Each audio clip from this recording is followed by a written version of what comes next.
been learning about value investing for a while now, but you still don't know how to value and evaluate businesses on a deep level. I've been there. Just like you, I've struggled because every value investing resource you'll ever learn from tells you you need to value and evaluate business on a deep level. They don't actually show you how to do that. In this series of videos, we're going to show you exactly how to do that from the preliminary analysis level all the way to the end of the analysis. My name is Jason Rivera, and welcome to Value Investing Journey Case Studies. Hey, Jason here. Today's video, we're going to talk about why you must read companies' financial reports, and why you cannot just rely on the numbers. Before we get to that, this is going to be kind of an ongoing series during this coronavirus panic. I'm going to be doing case studies on companies I'm researching. I'm researching stocks at a furious pace for the first time in 5 years. So these are real world companies that I've researched that you're going to see in these videos in the coming weeks. So I'm trying to research, or I'm researching companies for the first time in 5 years. I haven't researched much over the last 5 years other than for students, like to train students, and going through financial statements that way. I haven't read personally in terms of me looking for an investment in about 5 years because valuations have been sky high on assets worldwide. With the recent and still ongoing crash due to the coronavirus and oil price war and treasury yield and all this craziness that's going on right now, valuations are getting to the range where things are becoming undervalued. Individual companies are becoming undervalued. So I'm trying to research companies as fast as I can. My process is in-depth and detailed, which you've likely seen before in our other case study videos. If you haven't and you're new, I'll link some of those below. My process is I do a really quick scan. I go one by one through companies. I do a really quick scan on like Morningstar, for example, and go through my preliminary analysis checklist, just kind of as a visual look. I don't calculate anything out. If something passes that, then I do my actual preliminary analysis checklist where I calculate everything out to see if it's undervalued, debt levels, all that kind of stuff. Then I start reading financial statements after that. With markets being down 30 to 40% as of this recording, for the first time in a long time, you may be tempted, and I was for a short time tempted to buy something just based off extraordinary numbers on Morningstar. But again, I force myself, even though I'm excited, not necessarily excited, but want to research as much as I possibly can as fast as I can so I can find great opportunities during this market crash. I even thought about just basing on the numbers, just doing smaller position sizes, basing them on just kind of things like book value and cap value, stuff like that. Today I want to illustrate why you need to read financial statements. Even if you're looking at a book value, a company selling below book value, a company selling below and cap value, stuff like that. I want to illustrate why that is. So I'm going to take you to my notes. Okay. So this is a real world company that I've evaluated just over the last couple of days. I'm not going to say the name of the company because frankly it doesn't matter. But I'm going to go through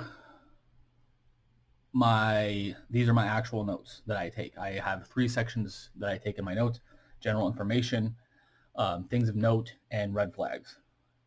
General information is exactly what it is. General information about the company, what it does, how it operates, stuff like that.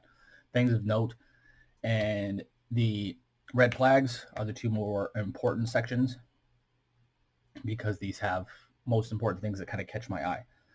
So here's the first one.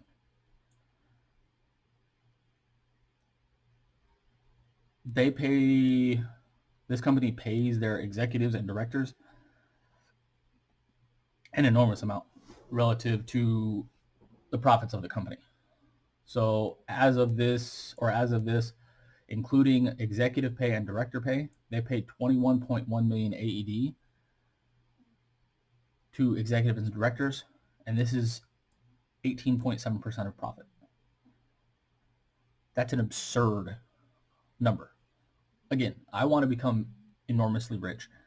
I want everybody to work towards becoming enormously rich. I want to, and I am working towards becoming wealthy. So I have no problem with people earning money and making money and doing as much as they can.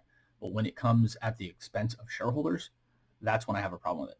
And this, because its profit directly comes from shareholders, that's an absurdly high amount.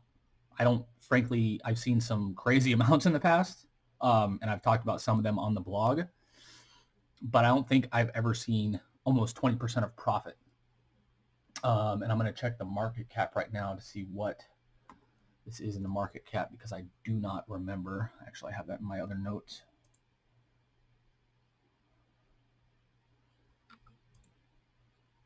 Oops. Not those notes. Where are they at?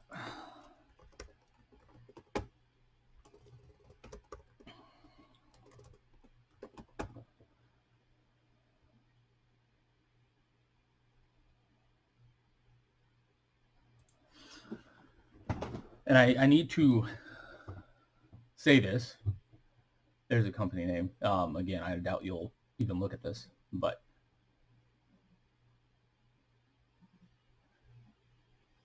when I'm going through financial statements, I'm not reading, or once I get to the financial reports, the annual reports, quarterly reports, proxy reports, I'm not reading those reports to confirm my kind of initial thesis or even to find great things about the company. I'm looking in the financial reports for red flags, things that should disqualify this company from being investment. So that's kind of what caught my eye with this company. In terms of their market cap, it's a small portion of market cap. It's 21. Let's see. Let's calculate it out.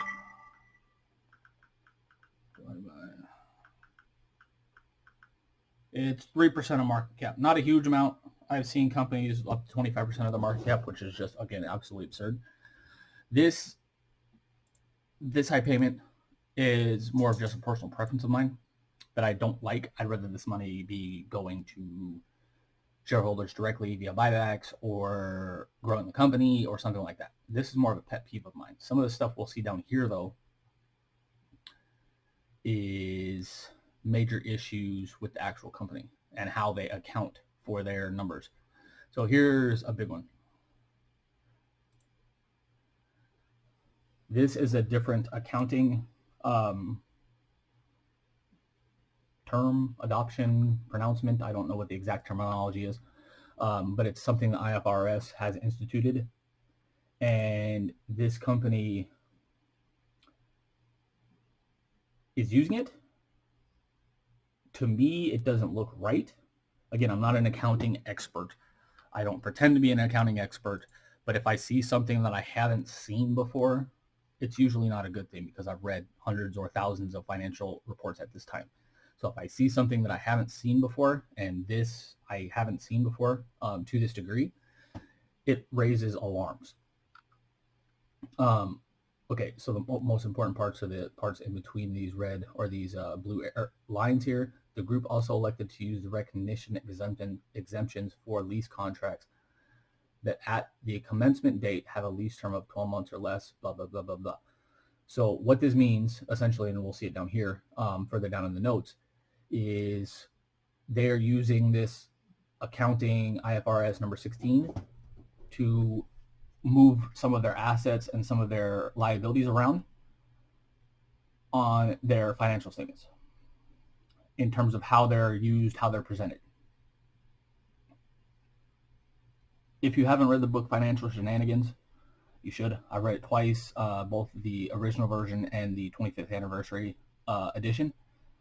This is one of the things he talks about, is even if this is 100% correct, which again, I don't know, even if their kind of understanding of this is 100% correct and they're doing what they're supposed to be doing, let's give them the benefit of the doubt, say they are. We'll see down here that it makes an enormous difference in their financial statements in their favor. When I have a general rule, if a company changes accounting, how they account for things, even if they're legally supposed to and legally proper way to do so, if they get an enormous positive benefit from it, it's a major red flag for me because it makes it look like they're doing something they shouldn't be doing. If they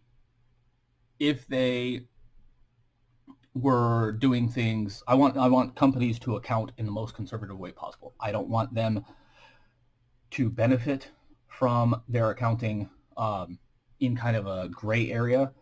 I want them to be conservative as possible, and I don't want them to benefit from kind of accounting shenanigans and movements. It makes me uncomfortable. Again, could they be doing everything completely legally and by the books here? Yes, possibly. I have no idea. Again, I'm not an a forensic accounting expert, but just as a general rule of thumb, it makes me uncomfortable because it makes it seem like they're doing something they shouldn't be doing. And that is shown here. So this is the change brought on by this IFRS number 16 rule for the company. So as of the end of the year 2018, they had almost 109 million AED in operating lease commitments. Because of this change, they now only show 43 million. That's an enormous difference of what, 60% about in their favor.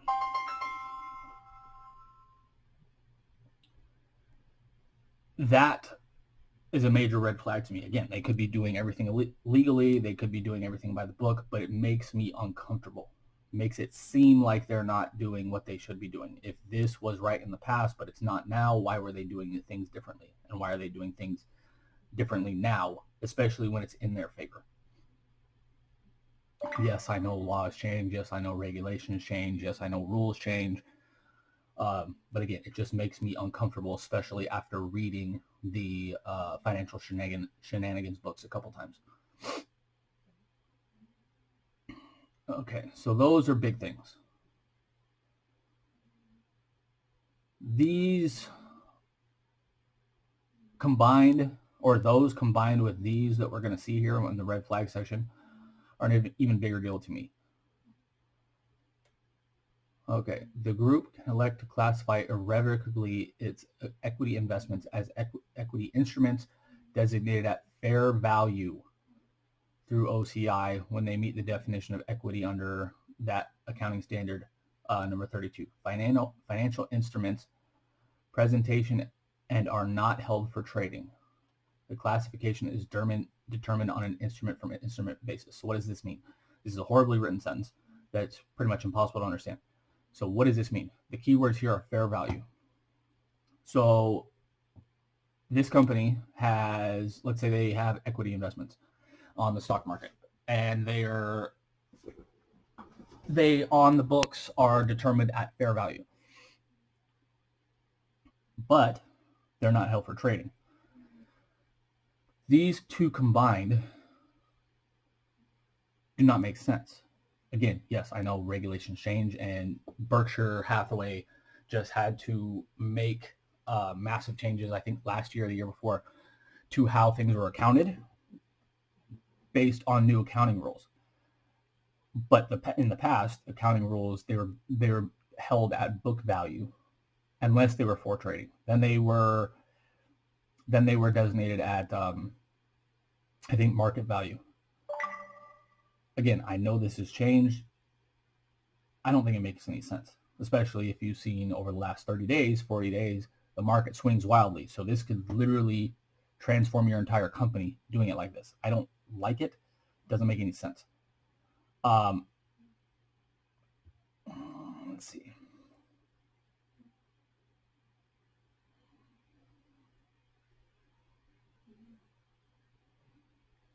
And then what was this one? This is another one. Subsequent to initial recognition, investment property is stated at fair value. To my understanding, unless you're holding it for sale, investment property should be held at book value on the balance sheet. So again, unless something new has changed, I'm less sure about this one because I'm pretty sure this has changed recently. I don't think this has changed. Subsequent to initial recognition, investment property is stated at fair value on their books. Should be at book value unless they have sold it or unless they are selling it. Should be at book value. So that's a red flag.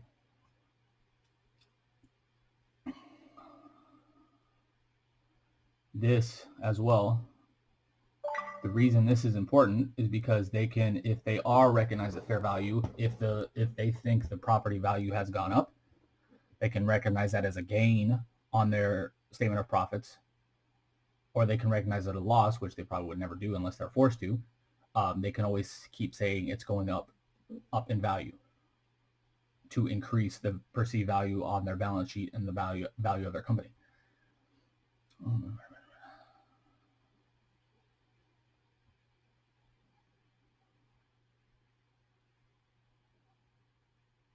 And here's another one. Gains and losses on the disposal of investment property are determined as the difference between net disposal proceeds and the carrying value of the asset on the date of disposal. So the carrying value is book value. Disposal proceeds is the sale price net of things like transaction fees, taxes, stuff like that. So, but up here they're talking about fair value. It doesn't make sense to down here be talking about carrying value when up here they're talking about fair value. Those are two completely different things when it comes to accounting rules and regulations. So, and then there was, I think I might have missed it.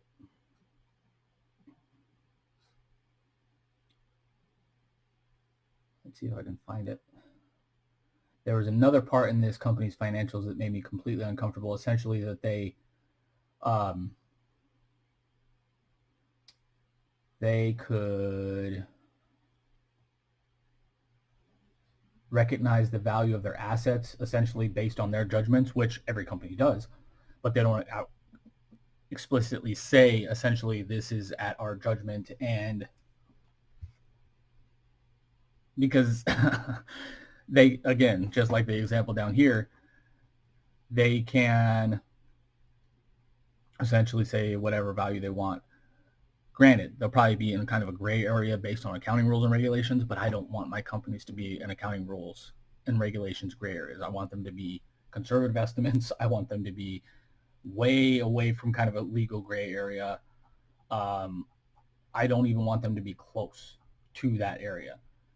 So, where was it? I must have not put in my notes. So, but this is an example of why you must read financial statements. This company's numbers on Morningstar and in its financial statements by itself are fantastic, off the charts actually. I think if I remember right, they're 20-30% operating margins, which is absolutely insanely high. Very good. This is why you must read financial statements. These things combined, if there were just one of them kind of by himself, maybe I would let that pass. But these things combined make me uncomfortable. Again, are they doing anything necessarily illegal? No. Are they doing anything necessarily immoral? No. Are they doing things necessarily kind of badly, quote unquote? No. But it makes me uncomfortable. When I can't trust 100% that the financial statements and reports I'm reading show that the company's management has all shareholders' best interests at heart, I don't buy in the company, no matter what the opportunity is. And you can figure that out by reading the financial statements. If you come across things, if you've read dozens, hundreds, thousands of financial reports, they pretty much all say the same exact thing, other than the numbers change and the kind of risks change, but they all pretty much have the same wording. If you come across stuff you haven't seen before or doesn't make sense, it's probably not a good thing. Again, I know accounting rules change. I know legal things change over time, but some of this stuff in here, even though it's some of the stuff in here that is kind of a red flag for me is personal preference. Some of this stuff I haven't seen before, and it doesn't make sense based on the wording. So again, I want to emphasize this. They're not necessarily doing anything bad, illegal, immoral, whatever.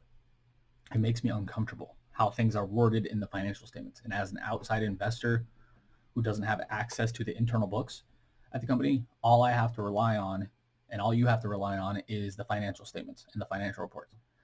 If you can't be comfortable with the financial reports and what's in them, you should never buy the investment.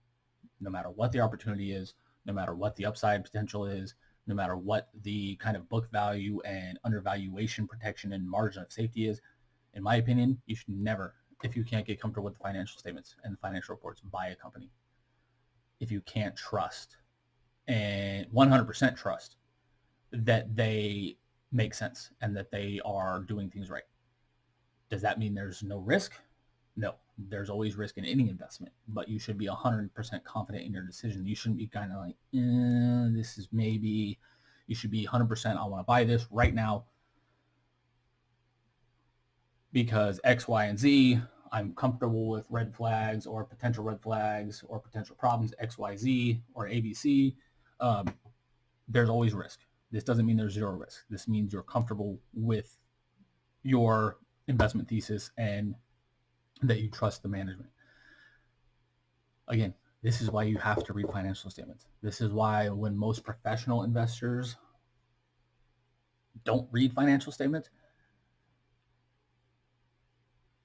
it's scary because there are massive red flags you can find in financial statements that you can't see just based on the numbers. So I hope this helped. I'm going to be doing more videos like this, probably even more positive ones than this, on companies I might be investing in. We're going to do masterminds, live videos, all this kind of stuff while we're dealing with this coronavirus craziness, and most of us probably being locked indoors. So we're going to be doing more of this kind of education and training and case studies and all this kind of stuff. So if you liked this video, make sure to like, love, share, comment, and subscribe, and hit the notification bell so you're notified anytime we release a new video.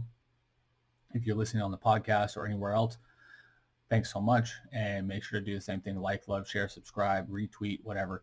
I want to help as many people as possible all the time, but especially during this panic that we're dealing with, so people don't get taken advantage of. So I want to drill down deep and help you understand investments better so you can make better and more rational decisions. So thanks for watching. Have a great day. Talk soon.